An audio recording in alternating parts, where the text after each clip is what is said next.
Hello again. I've been to China for more than a month, and this week I took a business trip to Beijing. For the outbound trip, I decided to take the high-speed train, which departs from Shanghai Hongqiao railway station, which you can see is just a very small train station in China. The train itself is Chinese built with a maximum speed of 350 kilometers per hour, which we also reached at some instances during the trip. Departure was right on schedule, and for me, this was the first time taking any high-speed train since 2018, and that was also in China. I've stopped taking long-distance trains in Germany because I've been disappointed by the German railways for so many times. I don't even want to give them the chance anymore to disappoint me once again. The acceleration of this train is great. It took us less than 3 minutes to accelerate to above 250 kilometers per hour. And after just a few more minutes, we were already pretty close to the maximum speed of 350 kilometers per hour. The rail distance between Shanghai and Beijing is 1,300 kilometers. The scheduled travel time is 4 hours and 35 minutes with only 3 intermediate stops. We're about to cross the Yangtze River near Nanjing. Even though we just departed from Nanjing South railway station, the train has already reached its maximum speed again.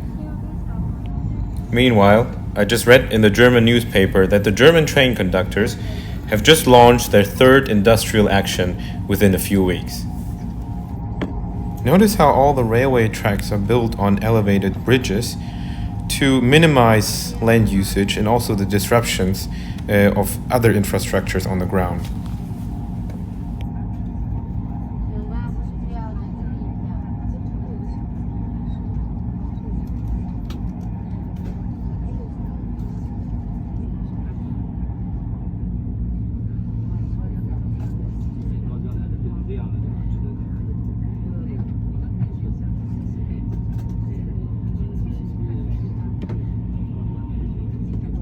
Now this is the Yangtze River. It looks like the ships also have assigned tracks in the middle of the river that they need to follow.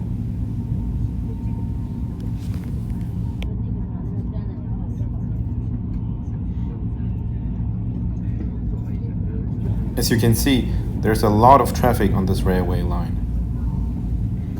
I took a small walk inside the train. There are 3 classes. Second class features 2 seats on the left and 3 seats on the right side of the aisle. First class features 2 seats on both sides of the aisle. And business class, well, it's just like a business class on a long-haul flight.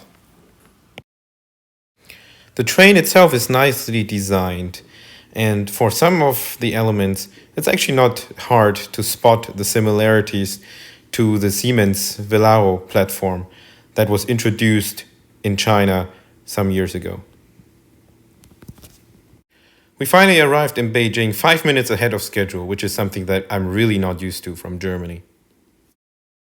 For the return trip, I planned to take the train as well, but then I saw that Air China is using one of their Boeing 747-8 on the route between Beijing and Shanghai. Well, I didn't want to miss out on that opportunity. I haven't been to Beijing airport for quite a few years. And on the right side of the screen, you can see all the 10 international Macau, Hong Kong, and Taiwan departures that were scheduled for that day, which is just sad. Our aircraft was parked at a remote position, which means that we had to take a bus to get there. The bus ride took forever, but then I saw this beauty in front of me. Honestly, I've already forgotten how huge the 747 just is. Boarding went very smoothly. The first door on the left side was used. I walked through the business class and the first class cabin to get to my seat in the rear part of the economy class. The flight was not full at all. In the rear part of the economy class, there was probably less than 1 person every row. So this is to my second consecutive flight on a Boeing 747-8. And not surprisingly, This takeoff was much more powerful than what I experienced a month ago on the flight from Frankfurt to Shanghai.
And as you can see, the international part of Terminal 3 looks quite empty.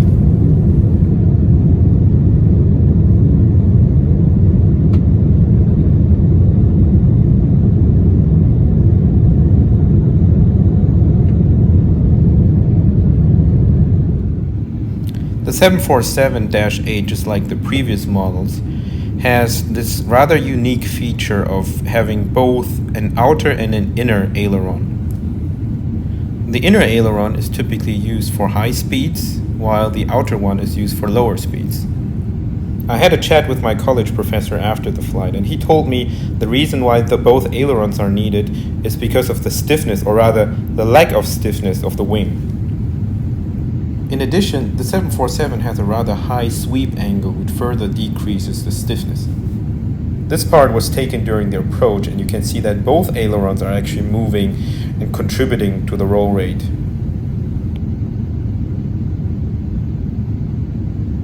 Interesting enough, Airbus aircraft don't have this feature. They only have the outer aileron, and it is split in two for the A350 and split in three for the A380.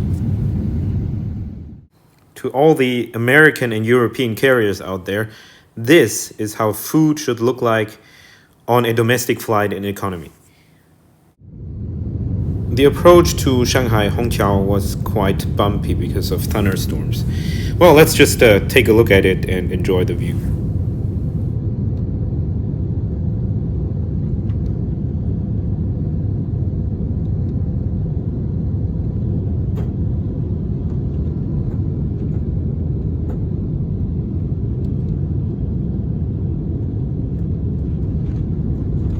But looks like one of the spoilers already knew we were on the ground, and the other three are like, yes, no, maybe. So I had a really nice trip to Beijing. The high-speed rail service was absolutely amazing. But if I had to choose between a super reliable high-speed rail service and a Boeing 747, well, I think I gave you my answer. And to all the German politicians out there campaigning for the upcoming election, you don't prohibit short-haul flights.